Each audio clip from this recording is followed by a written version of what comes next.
पद रथ भव विरत नित्य बंदों भक्त उदास। भक्तगण प्रभु पद रथ, प्रभु भगवान के पद चरणों में रथ लगी रहती हैं। भक्त लोग भगवान के चरणों में लगी रहती हैं। भव विरत, दुनियादारी से विरत, दुनियादारी अपना तेर मेर पराया, ईर्षा द्वेष राग, उन्हें ये सब कुछ नहीं होता। भव विरत, दुनियादारी से बहुत दूर। इस प्रकार के भक्तों को नित्य बंदों भक्त उदार, ऐसे उदार भक्तों को, ऐसे सच्चे भक्तों को हम बंदों वंदना करते हैं, उनकी पूजा करते हैं, उनको नमस्कार करते हैं। प्रभु पद रत भव विरत नित्य बंदों भक्त उदार। ऐसा एक भक्त परिवार था दीनबंधु दास का, जिनकी आज हम चर्चा कर रहे हैं। भक्तों की हम चर्चा करते हैं, भक्तों की कथाएं पढ़ती हैं, भक्तों की जीवनी पढ़ती हैं। किस लिए पढ़ते हैं? कि जो भक्त हमने आदर्श मानी अपने लिए, उन भक्तों ने जैसा किया वैसा हम भी कर सकें, जैसा भक्तों ने किया। भक्तों ने दो प्रकार के काम किए। एक तो संसार में थे तो कुछ ना कुछ खाना पीना, चलना फिरना, रहना, कहीं किसी लोगों से मिलना जुलना, ये सब तो रहा होगा। एक तो इस प्रकार का विरक्त होने के बावजूद भी इस प्रकार का संसार चलाना, और दूसरा काम भगवान का भजन, भगवान का स्मरण करना, 24 घंटे भगवान में लगी रहना। मुझे वैसे उल्टा कहना चाहिए था। पहला काम है भक्तों का भगवान का भजन करना, और दूसरा काम संसार के साथ अच्छे संबंध रखना। इस प्रकार के भक्तों में जब हम इनके जीवन चरित्र पढ़ते हैं, सुनते हैं, तो हमें प्रेरणा मिलती है, हमें शिक्षा मिलती है इस बात की कि अगर हम भक्त बनना चाहते हैं, अगर हम भक्ति मार्ग पर चलना चाहते हैं, अगर हम भगवान को चाहते हैं, अगर हम भगवान के प्रेम को चाहते हैं, तो पहले के आदर्श भक्तगण जिस मार्ग पर चले, उस मार्ग पर हम चले तो हमें भी सब कुछ प्राप्त हो जाएगा। महाजनु इन गता सपंथा, जिस पथ पर, जिस मार्ग पर भगवत भक्त चले, हमारा वही मार्ग है।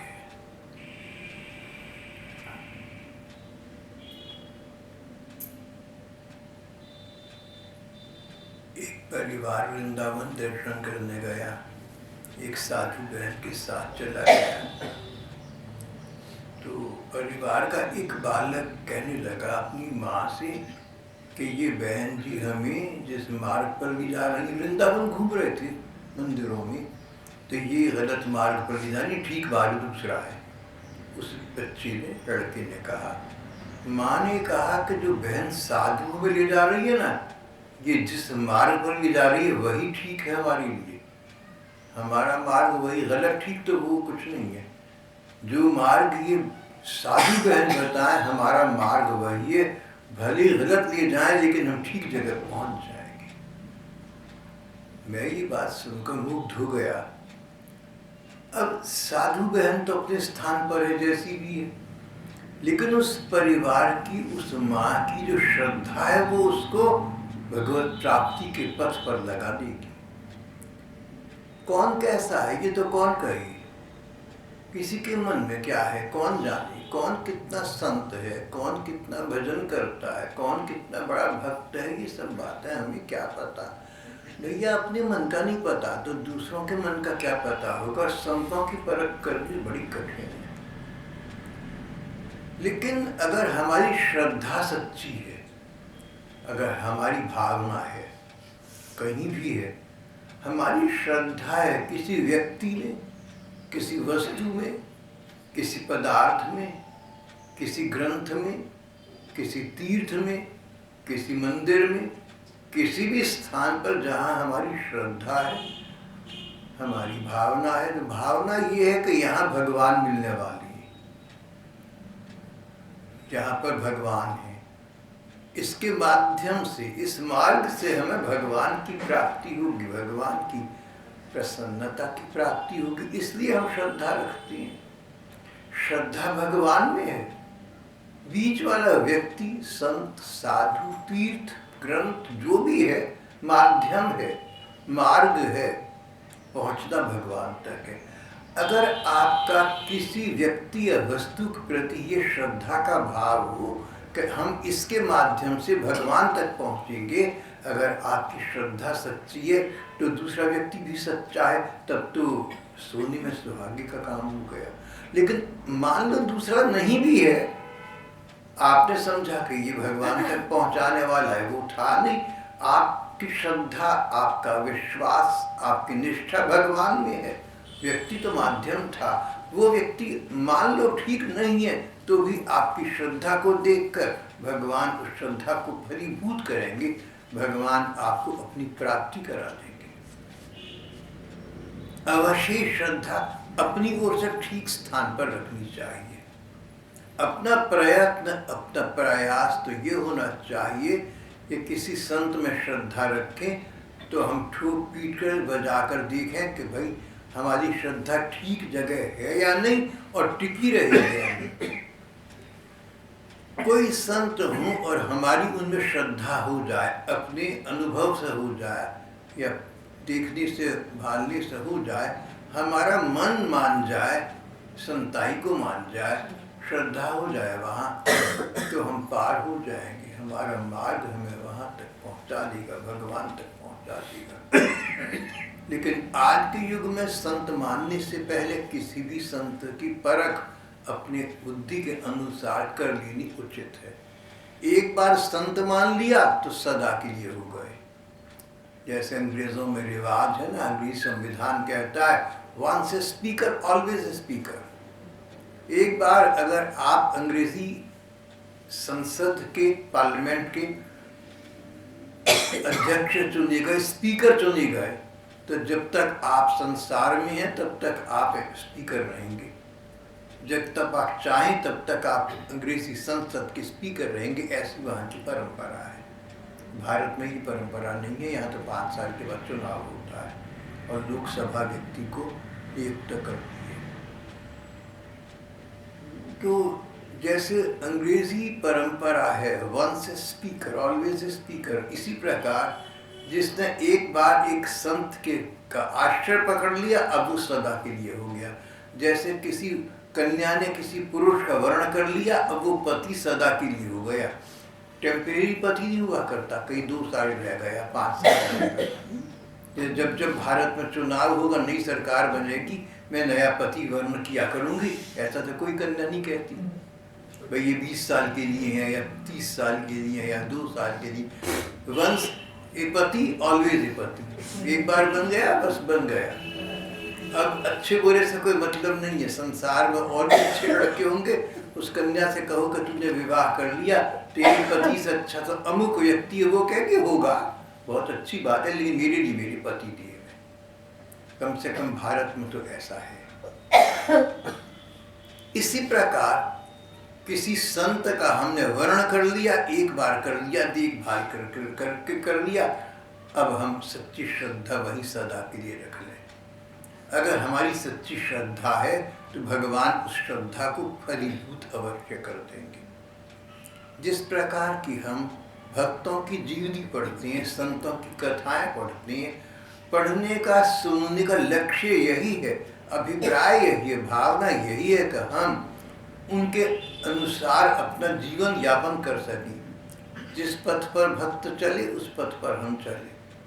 किसी भक्त को रोग हो गया, भक्तों को रोग हो जाते हैं, बड़े बड़े असाध्य रोग हो जाते हैं। किसी को धन की आर्थिक कठिनाई आ गई, किसी का समाज में ईर्ष्या द्वेष का झगड़ा हो गया, इस प्रकार के संसार की झमेली, भक्तों के साथ जब इस प्रकार के संसार में झमेले होते हैं, भक्तों के साथ जब जीवन में ऐसी कठिनाई आती है, उस समय वो क्या करती हैं, उनका क्या व्यवहार होता है, उनकी क्या मानसिकता उस समय होती है। वैसी स्थिति यदि हमारी आ जाए तो हमारी मानसिकता भी, हमारा वाणी व्यवहार भी उनके अनुकूल होगा। इसलिए हम भक्तों के चरित्र पढ़ते सुनते हैं। अवश्य ही हर बात अपने समय के अनुसार है। भक्त पूर्व काल के हैं, प्राचीन काल के हैं, अतीत के हैं। एक भक्त तो वो हैं जो हमारे पिछले युग में हुए, हमारे सामने गए हैं। उनसे पहले भक्त हुए, आज से 400-500 पहले सूरदास, तुलसीदास, चैतन्य महाप्रभु इत्यादि। उससे पहले और भक्त हुए, उससे पहले और भक्त हुए। फिर पौराणिक युग आया, 5000 वर्ष पुराना, ऐसे भक्त संत हुए जिनकी कथाएं भागवत आदि पुराणों में लिखी गई हैं। तो ये सब लोग अपने अपने समय के अनुसार चल रही थी। हमने उनके जीवन से वो वस्तु तत्व ग्रहण करना है जो हमारे जीवन में, हमारे युग में, हमारे समय में भी अनुकूल हो, लागू हो सके। पूर्व काल के संत थे, जंगल में जाकर बैठ गए, 41 दिन तक कुछ नहीं खाया पिया, निराहार बैठे रहे। कपड़े पर वस्त्र, शरीर पर कपड़ा ना के बराबर, खाने को रोटी नहीं, भूखे बैठे हैं, हवा खा रहे हैं, पत्ते खा रहे हैं। उस युग में इस प्रकार की तपस्या उचित रही, लेकिन आज के युग में ये तपस्या करनी कठिन काम है। भगवान का भाव भक्त को प्राप्त करने के लिए, भक्ति देखने के लिए ये नहीं है कि तुम कितने दिन भूखे रहे और तुम किस जंगल में जाकर बैठे। तुम्हारी भावना कहाँ थी, तुम्हारी भावना कैसी थी? भगवान भावग्राही है, भावग्राही जनार्दन। तो भक्तों के जो हम चरित्र पढ़ते हैं, इसलिए पढ़ते हैं कि हम उनके अनुकूल जीवन यापन कर सकें, जितना हम अपने युग धर्म के अनुसार, अपने समय के अनुसार कर सकते हैं। लेकिन उसमें प्रमाद न करना, जितना कर सको उतना तो करना। ऐसा ना हो कि हमारा जो पगला मन है, हमारा भ्रमित करने वाला मन है, ये कहे भाई ये पुराने भक्त थे ना, उस युग में कर पाते थे, हम कहाँ कर सकते हैं, हम तो नहीं कर सकते। जहाँ आप भक्तों के अनुकूल चल सकते हैं, वहाँ पर भी आपका मन आपको भ्रमित कर दे और ये कहे कि नहीं पुराने भक्तों का जमाना और था, अब और आ गया, हम कैसे करें। तो अपने मन के कारण से भ्रमित कभी मत होना। ये जो मन है ना, एक महात्मा कहते थे कि ये मन बड़ा पाजी है। शायद पाजी किसी जानवर का नाम है, पता नहीं मुझे पाजी किसको कहते हैं, या किसी भाषा में, किसी दूसरी भाषा में पाजी का मतलब शैतान या कुछ ऐसा होगा। कहते थे मन बड़ा पाजी है, भागा फिरता है और बड़े बहाने बना लेता है भगवान से दूर भागने की। पूजा पाठ भजन न करने के इसके पास बहुत बहाने बन जाते हैं। तुम अपने मन को नियंत्रण में लाओ भैया। तुम्हारा शत्रु मित्र तुम्हारा मन है, स्वयं शत्रु च मित्री च।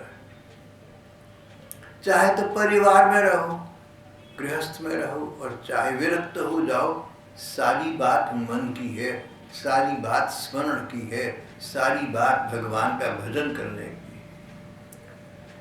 तो लगभग 100-150 वर्ष पहले दीनबंधु दास नाम के उज्जैन में एक भक्त हुए।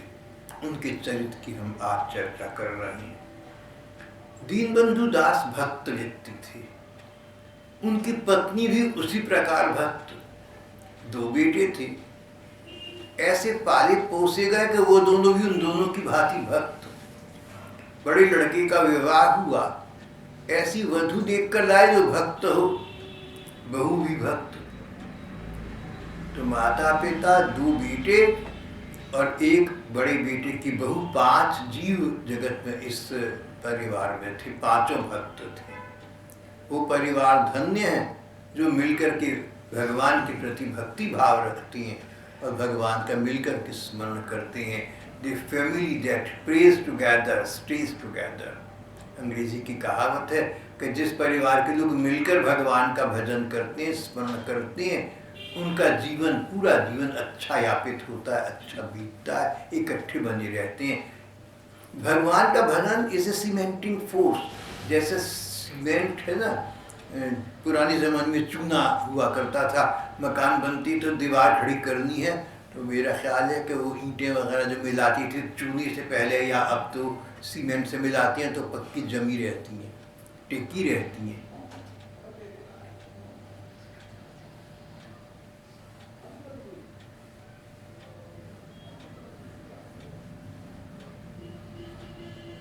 मुझे इन बातों का नाले पता नहीं है मकानों का, लेकिन सीमेंट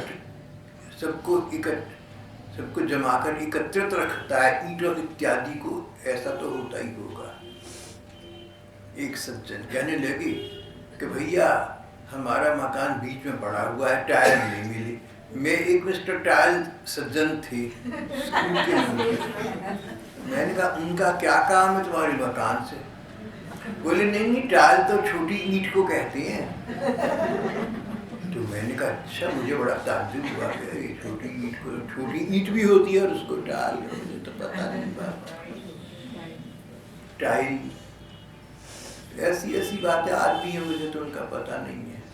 मैं तो किसी और दुनिया में रहता हूँ, और पता न होने से मूर्खता तो है, लेकिन मुझे इसका कोई दुख नहीं है, बल्कि सुख। अच्छा है, नहीं पता, झंझट नहीं। एक बार भाई सूरज भान जी थे हमारे राजनेता, कहने लगे कि आप तो समाचार पत्र नहीं पढ़ते और टीवी नहीं देखते और अखबारों की खबरें या टेलीविज़न की खबरें नहीं देखते सुनते। मैंने कहा प्राय अक्सर नहीं, कोई बंदिश नहीं है, लेकिन कभी देख भी सकते हैं, लेकिन हाँ मुझे इन चीज़ों का शौक़ नहीं है, मैं नहीं देखता। तो हंसकर बोले कि आप अच्छे हैं, आप खुशकिस्मत हैं। मैंने कहा क्यों? बोले ये सब झमेली मुसीबतें हैं हम जिनमें पड़े हुए हैं, आप इनसे मुक्त हैं, क्या जरूरत है। अच्छा, प्रसंग ये चल रहा था कि दीनबंधु दास और उनका पूरा परिवार भक्त हृदय था। भक्त का एक लक्षण ये होता है कि उसको, भक्त को ऐसा लगता है कि मैं तो भक्त नहीं हूँ, शेष भक्त भक्त हैं। बड़े बड़े भक्त हुए ना, सूरदास, तुलसीदास जैसे, चैतन्य महाप्रभु जैसे भक्त हुए, मीराबाई, सबको इनके नाम पता है, गुरु नानक देव, बड़े बड़े भक्त हुए। उनसे बात करो तो उनका मन कहता था कि हमारे अलावा शेष सब भक्त हैं।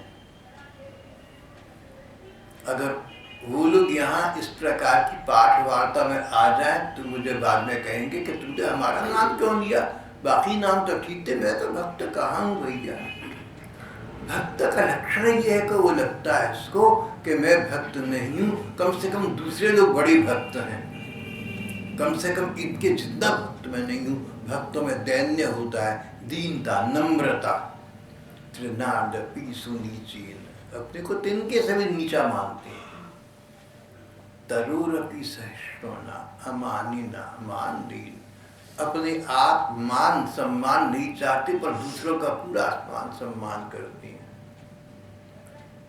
पर दूसरे लोगों का मान सम्मान करते हैं, चाहे संत हो चाहे साधारण लोग, उनमें फंसते नहीं। देखो, दूसरे से संपर्क रखना एक बात है, संबंध रखना एक बात है, मिलना जुलना एक बात है, और फंसना, उसमें लग जाना, हमारा मन एकांत में उस दूसरे का विचार करे, उसका स्मरण करे, भगवान के स्थान पर उसकी चिंता करे, उसके दायित्व के, इसका क्या होगा, इसका तो ऐसा हो गया, कैसा, मन उसका चिंतन करते, फंसाव हो गया, तुम वहां मत फंसो, दायित्व पूरे करो, मिलना जुलना अपने स्थान पर है, पर फंसो नहीं, ऐसा हमारी महात्मा कहती है। दीनबंधु दास इस प्रकार के भक्त हृदय व्यक्ति थे, गृहस्थ थे, मिलना जुलना सबसे था, अपनी बिरादरी से, रिश्तेदारों से, दुनिया से, सबसे, लेकिन लक्ष्य भगवान, लक्ष्य भगवान, मन ही मन भगवान का चिंतन स्मरण। जिमी जहाज को पंछी उड़ी जहाज पे आ गए।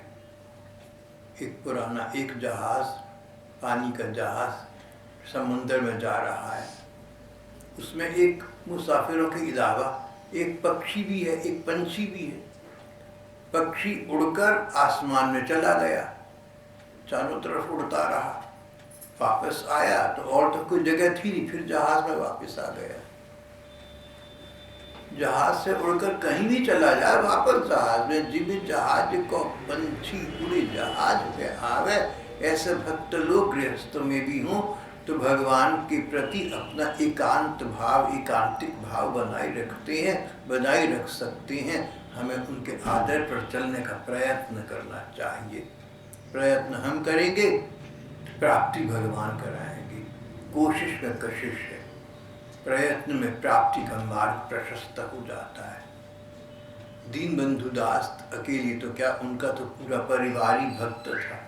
तो सबको ऐसा लगता था, पांचों को ऐसा लगता था पता नहीं क्या बात है, हम भगवान का भजन नहीं कर पाते, हम दुनियादारी में फंसे रहते हैं, हम सांसारिक विषयों में फंसे रहते हैं, भोग विलास में फंसे रहते हैं, बस भगवान के भजन के लिए समय नहीं है और सबके लिए समय है हमारे पास, हम दुनियादारी पूरी करते हैं। उनके मन में अपने बारे में इस प्रकार के नम्रता के, दैन्य के विचार थे। फिर कहते कि नहीं, चलो भगवान तो दयालु कृपालु हैं, उनको पाने का तो एक ही मार्ग है कि जो उनके भक्त हैं, जो संत जन हैं, उनकी हम सेवा करें तो भगवान उस माध्यम से हमसे प्रसन्न हो जाएंगे।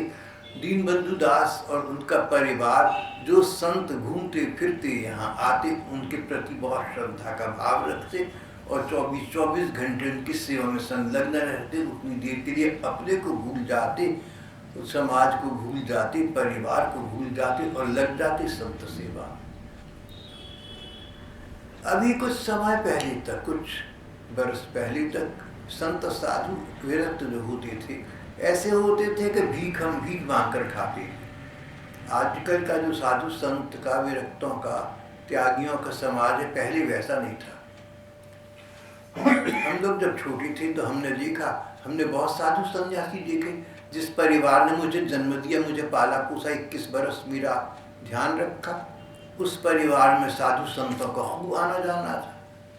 ये मेरा सौभाग्य है कि ऐसे परिवार में मेरा जन्म हुआ जहाँ पर साधु संत आते थे, संत सेवा होती, ठाकुर सेवा होती, धार्मिक अध्ययन होता, धर्म चर्चा होती थी।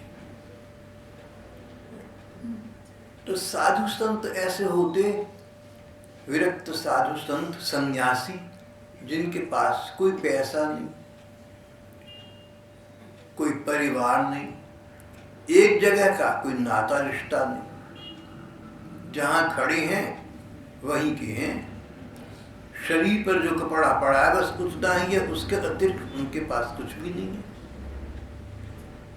ऐसा नहीं कि किसी घर में जाकर रहना है क्योंकि वहाँ मेरा सामान पड़ा हुआ है, कोई सामान तो है ही नहीं, जहाँ पड़ गए पड़ गए। इस प्रकार के सन्यासी साधु हुआ करते थे। तो पेड़ के नीचे पड़ गए, या कोई हमारे आप जैसे किसी ने कह दिया कि हमारे यहाँ आकर रह जाओ, तो वहाँ रह गए। भाव ये कि ये निकेन प्रकारेण, जैसे हो सके गुजारा कर लिया। भगवान का भजन ही करना है और भगवान जो उचित समझेंगे वो हमारे लिए प्रबंध कर देंगे। इस विश्वास के साथ साधु सन्यासी लोग बस विरक्त होकर रहते थे, भिक्षा मांगकर काम चलाते थे, जहाँ जगह मिल गई पड़ गए, नहीं तो हरि पूछा। दीनबंधु दास इस प्रकार के सन्यासी साधुओं के प्रति निष्ठा रखते थे। वो कहते थे जो साधु सन्यासी भगवान के भरोसे घर छोड़ दिया, पैसा छोड़ दिया और अकेले चल पड़े लंबे जीवन के इस लंबे पथ पर, भला उनकी सेवा करके भगवान प्रसन्न क्यों नहीं होंगे। तो नियम बन गया उनका, पांचों भक्तों का, भगवान के भ्रमणशील संत जनों की सेवा, जहाँ मिल जाए जब मिल जाए तभी करना। संत सेवा उनका बड़ा अच्छा नियम बन गया। धीरे धीरे पर जल्दी ही सारे गांव में, सारी पुरी में, उज्जैन में रहती थी। उज्जैन नगरी में ये बात फैल गई कि दीनबंधु दास संत सेवी हैं। तो अब ये स्थिति बन गई कि कोई साधु सन्यासी आते तो नगरी के लोग कहते थे भैया दीनबंधु दास जी बहुत संत सेवी हैं, आप महाराज जी वहां चली जाओ। कई लोग तो श्रद्धा से कहते और कई लोग इसलिए कहते कि ये साधु सन्यासी हमारी ना पीछे लग जाए कहीं, तो पहले ही बता दूं कि अच्छी जगह वहां है। साधु सन्यासी का दीनबंधु दास के हृदय में उच्चतम आदर था। साधु सन्यासी वहां आया करते थे। एक बार एक कांड हो गया, एक दुर्घटना कह लीजिए घट गई। बड़े लड़के को सांप ने काटा और उस बेचारे की वहीं मृत्यु हो गई। सारे सांप ऐसे नहीं होते कि उनके काटने से मृत्यु हो जाए, ये तो संयोग की बात है। अधिकतर सांप तो पनीले होते हैं, लेकिन कोई सांप जहरीला भी होता है। अब उस जहरीले सांप की वजह से हम सभी सांपों से डरते हैं। एक सर्प ने दीनबंधु के बड़े लड़के को दंश किया, काट लिया और लड़का वहीं समाप्त हो गया। घर का वातावरण बदल गया। माता पिता को जितना कष्ट हो सकता था सो हुआ। पत्नी थी घर में, उसको भी कष्ट हुआ। लड़की की बहु पुत्र वधू, छोटा भाई था, सभी को कष्ट हुआ। अभी सब लोगों को ये कष्ट हो ही रहा था कि द्वार पर किसी सन्यासी ने दस्तक दी, नारायण नारायण। आश्चर्य की बात है कि दीनबंधु दास दुख भूल गए, भागे दरवाजे पर गए, महात्मा सन्यासी को देखा, प्रणाम किया, अपने एक आसन दिया, उस पर उनको आसन्न किया, उनको बिठाया। सन्यासी महात्मा ने कहा कि हमने सुना है कि तुम संतों का आदर करते हो, सेवा करते हो, इसलिए तुम्हारे पास आ गए, जरूरतमंद थे। दीनबंधु दास सामान्य स्वर में बोले, महाराज जी हम क्या सेवा करेंगे, हमारे पास तो कुछ भी नहीं है, पर जो कुछ कर सकते हैं सो तो कर देते, आप आज्ञा दीजिए, उसका तुरंत पालन करेंगे। बोले भैया ऐसा है कि हम जरा भूखे हैं, हमें अन्न चाहिए और जितना जल्दी खाना हो सके मिल जाए उतना अच्छा है। नहीं कर सको तो हम चलते हैं, कोई बात नहीं। दीनबंधु बोले महाराज यहाँ तो थोड़ा बहुत खाना जैसा भी है आपके लिए ही, आप बैठिए, अभी खाना बनता है। उन्होंने अंदर जाकर बताया कि मैंने तो ऐसा कह दिया। माँ ने और लड़के की बहू ने रोना बंद वहीं कर दिया, आंसू रुक गए। बोले सन्यासी महात्मा आए हैं। किसी ने कहा कि लेकिन घर में सूतक पातक लग जाए तो साधु सन्यासी को खाना नहीं खिलाया जाता। बोले सन्यासी धर्म ऊपर है इन बातों से, भक्ति मार्ग इन बातों से बहुत ऊपर है, भक्ति मार्ग धर्म ग्रंथों से ऊपर है। जहां भक्ति भाव है वहां पर इन बातों का कोई अर्थ नहीं निकलता। पांचों जनों ने या ये कहिए कि माता पिता, छोटा बेटा और एक पुत्र वधू जिसके पति चली गए थे, चारों ने कहा कि सन्यासी महात्मा की सेवा करना ही हमारा धर्म है, और निर्जीव शरीर को एक तरफ इस प्रकार स्थापित कर दिया कि पता भी न चले। अद्भुत संत सेवी थे दीनबंधु दास। पत्नी और पुत्र वधू ने मिलकर खाना बनाया, जो महात्मा के लिए अच्छे से अच्छा हो सकता था, उनके सामने रखा। सन्यासी महात्मा अपने प्रकार के थे। बोले देखो मेरा एक नियम है, जिस घर में सब लोग मेरे साथ बैठकर प्रसाद पाए मैं वही पाता हूँ, अकेला प्रसाद नहीं पाता कि पहले तो तुम मुझे खिलाओ बाद में तो उच्छिष्ट ग्रहण करो, ऐसा मेरा नहीं है भैया, साथ बैठकर खाओ। चार जनों ने साथ बैठकर खाने का निर्णय कर दिया। साधु सेवा का धर्म संसार के धर्मों से ऊपर है। अब किस माँ का दिल करेगा कि जिसका बेटा अंदर मरा पड़ा है वो खाना खाए? किस पत्नी का दिल करेगा जिसका छोटी उम्र का पति चला गया?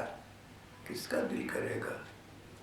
लेकिन दिल की बातें नहीं है, ये तो भक्ति भाव की बात है। वहाँ दिल ही भक्ति भाव वाला हो जाता है। भक्त हृदय और प्रकार का होता है। भक्त हृदय साधारण संसार का नहीं होता। चारों ने कहा कि हाँ हम खाना खाएंगे। कैसी अजीब बात देखिए हो गई। चारों बैठे तो महात्मा बोले कि मैंने सुना था कि तुम 5 जने हो, 5वां तुम्हारा कहाँ चला गया? आए गाय कर गए, बात को टाल गए। खाने के बाद सन्यासी महात्मा बोले, देखो बुरा मत मानना, मुझे कुछ संदेह हो रहा है। मुझे तो यही पता था कि तुम 5 जने हो घर में, तो 5वां तुम्हारा जो सदस्य है वो चाहता नहीं साधु सेवा करना, या कहीं परदेश गया हुआ है। ये सुनकर मृतक लड़के की यानी कि माँ की आंखों में आंसू आ गए। माँ थी बेचारी, रो पड़ी। सन्यासी महात्मा का हृदय द्रवित हुआ, करुण हुआ। बोले, क्या बात है अम्मा, बात तो बता दिए, सच बात बता दी। महात्मा विचित्र थी, सन्यासी उत्तेजित हो गए, क्रुद्ध हो गए। बोले, तुमने तो मेरे धर्म ही भ्रष्ट कर दिया। जिस घर में मृत्यु हुई पड़ी हो, तुमने मुझे वहां खाना खिला दिया। और सच बात ये कि तुम बहुत निर्दय हो। तुमने अपने खाने के लिए ये बहाना बनाया कि सन्यासी महात्मा को खिलाना होता है चाहे कोई मर जाए। तुम माता पिता कैसी हो तुम, और बहू तू कैसी है?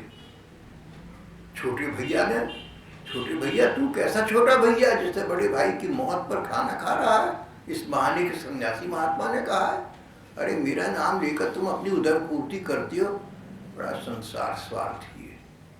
मुझे नहीं पता था कि मैं तो संत से भी समझ कर आया था, लेकिन ये इतना स्वार्थी संसार है कि किसी की मृत्यु को भूल कर 2 रोटी खाने बैठ सकता है आराम से।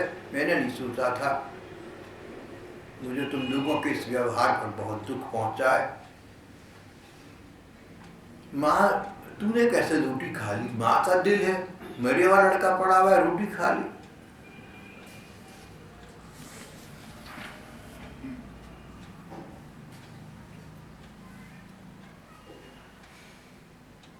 माँ ने कहा, माँ का नाम था मालती, दीनबंधु दास की पत्नी मालती। मालती ने कहा, प्रभु आपसे भला मैं क्या कह सकती हूँ? आप तो उच्च कोटि के महात्मा हैं, मैं तो आपके सामने चेतान क्षुद्र जीव हूँ। पर इतना कहना चाहती हूँ, जब तक बेटा जिंदा था तब तक मैं उसे हृदय के टुकड़े के समान प्यार करती थी। मेरी कलेजे का टुकड़ा था। किंतु अब वह मेरा कोई नहीं है। जब शरीर से आत्मा निकल गई तो शरीर तो ऐसे है जैसे पेड़ का ठूंठ, जैसे कि आंधी में गिरा हुआ दरख्त, उसमें तो कुछ भी नहीं है। आंधी में दरख्त गिरा पड़ा है, उससे मेरा क्या नाता है? कुछ भी नहीं। इसी प्रकार जो निर्जीव शरीर पड़ा है, चाहे मेरे पिताजी का हो, माता का हो, भाई का हो, मेरा नाता तो खत्म हो चुका। वो तो निर्जीव पड़ा है, उसके अंदर तो कुछ भी नहीं है, तो लकड़ी है। जहाँ शरीर से आत्मा निकली, जहाँ शरीर निर्जीव हुआ, जहाँ शरीर मृतक होकर पड़ा, उसके साथ संसार का नाता उसी समय समाप्त हो गया। क्योंकि नाता उस व्यक्ति के साथ तब तक था जब तक वो जीवित था, जब तक उसमें आत्मा थी, जब तक उसमें जीवात्मा थी। अब वो जीवित ही नहीं रहा, जीवात्मा निकल गई। लकड़ी के ठूंठ के साथ, पेड़ के तने के साथ किसी का क्या नाता हो सकता है? ऐसा कहने का उन माता जी का भाव था कि लड़का जीवित था तो मैंने तो उसको गलेजी का टुकड़ा समझकर प्यार किया। पर महाराज जी वो तो अब संसार में कहीं है ही नहीं। ये तो जो पड़ा हुआ है उसका मृतक शरीर अंदर, उससे तो किसी का नाता नहीं है। इसीलिए उसके अंतिम क्रिया कर दी जाती है। पिता से पूछा, तुम बताओ। पिता बोले, मैं आपको क्या बताऊं? संसार में कौन किसका पुत्र, कौन किसका पिता? ये तो धर्मशाला है, जगह जगह की यात्री आकर ठहरते हैं। कोई कुछ आगे चला जाता है, कोई कुछ पीछे, सभी को एक दिन जाना है। आप हमारी अतिथि हैं, हमारे ये साक्षात नारायण है। स्वामी जी, आपको लौटा देना हमने अपना धर्म नहीं समझा। बड़ा धर्म ये लगा कि हम जो आपकी आज्ञा है उसका पहले पालन करें। आप हमें क्षमा करिएगा। और कुछ विचार तो आया ही नहीं।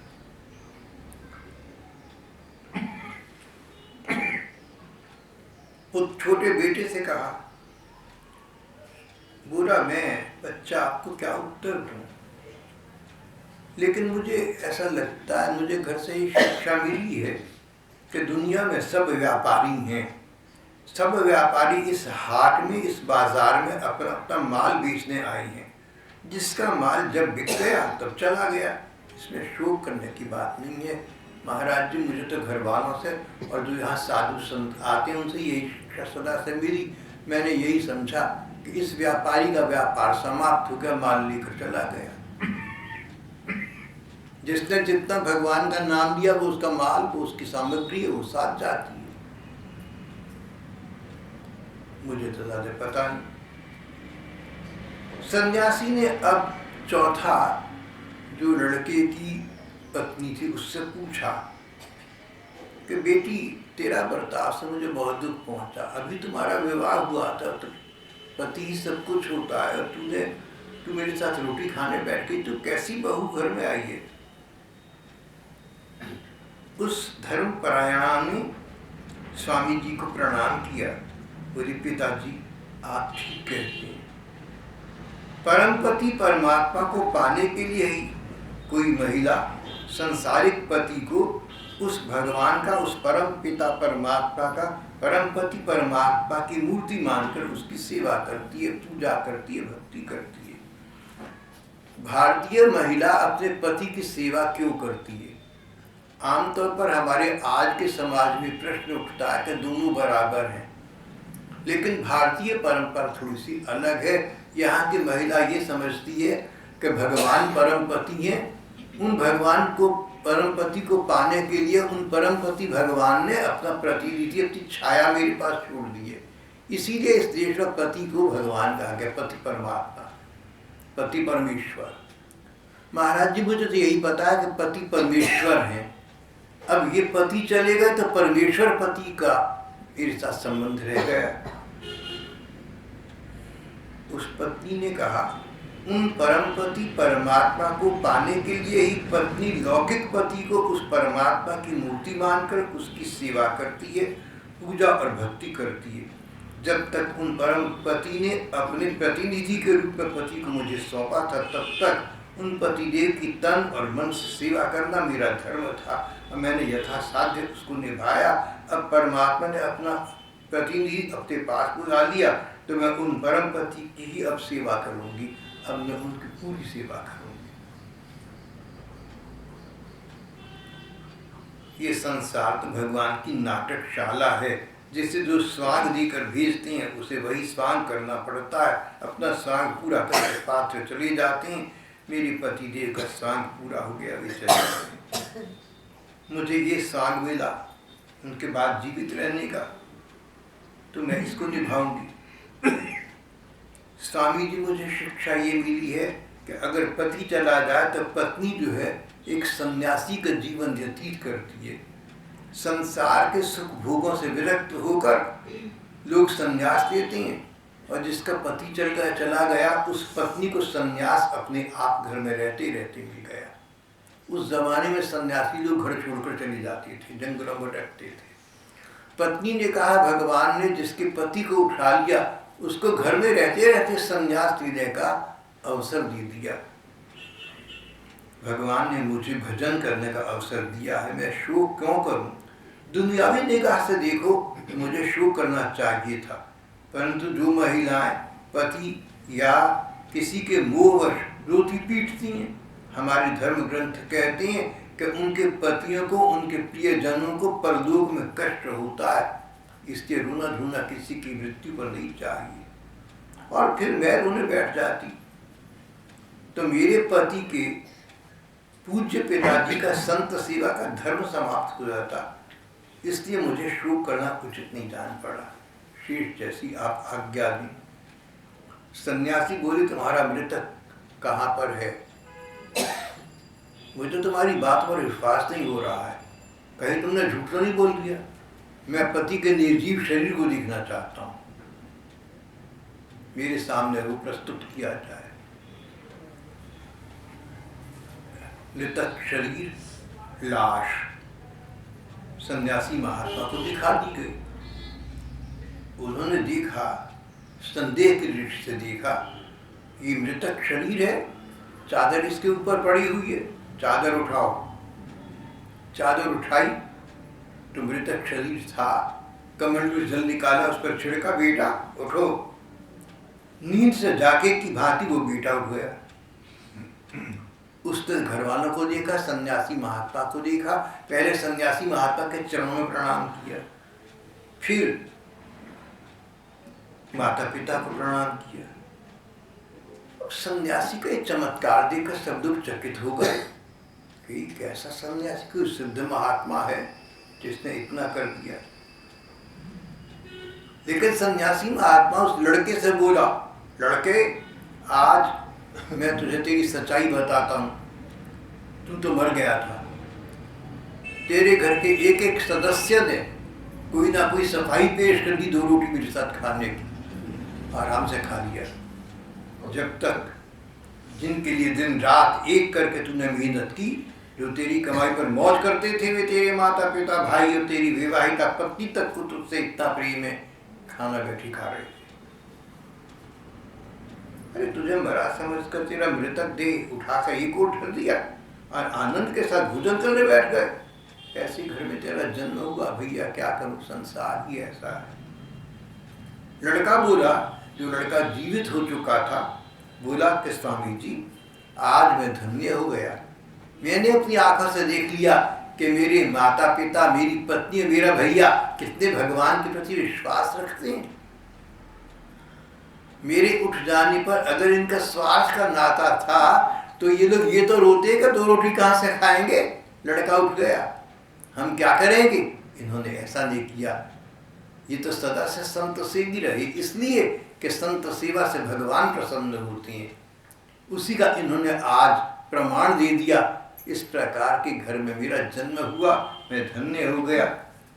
आपकी बात सुनकर मेरी इन लोगों में श्रद्धा हो गई।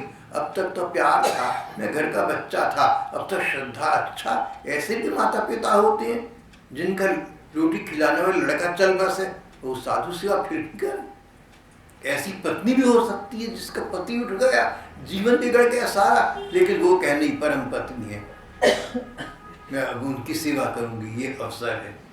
ऐसा छोटा भाई भी होता है। ये देख देख कर मैं तो इनके प्रति श्रद्धावान हो गया हूँ। जैसे गर्मी के दिनों में धूप से व्याकुल बहुत से पथिक, बहुत से रहगुजर किसी पेड़ की छाया में थोड़ी देर को आ बैठे, ऐसे ही संसार का संबंध है। यात्री घंटे 2 घंटे के बाद अपने रास्ते चले जाते हैं। ऐसे जीव को भी अपने कर्म के अनुसार अपना प्रारब्ध भोग कर अलग हो जाना पड़ता है। संसार का यही संबंध है। यहाँ कोई किसी के लिए शोक करे ये अज्ञान है, भगवान का स्मरण करे ये ज्ञान है। सन्यासी महात्मा बोली, मैं तुम लोगों से बहुत प्रसन्न हुआ, तुम्हारे उत्तर बहुत ठीक हैं। तुम जैसे भक्तों के लिए मैं सदा सदा आसपास उपस्थित रहता हूँ, कभी आंखों के सामने, कभी मन के अंदर।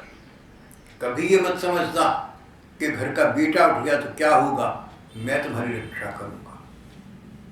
सबने देखा, बोले मैं सदा तुम्हारी साथ हूँ, चिंता मत करो।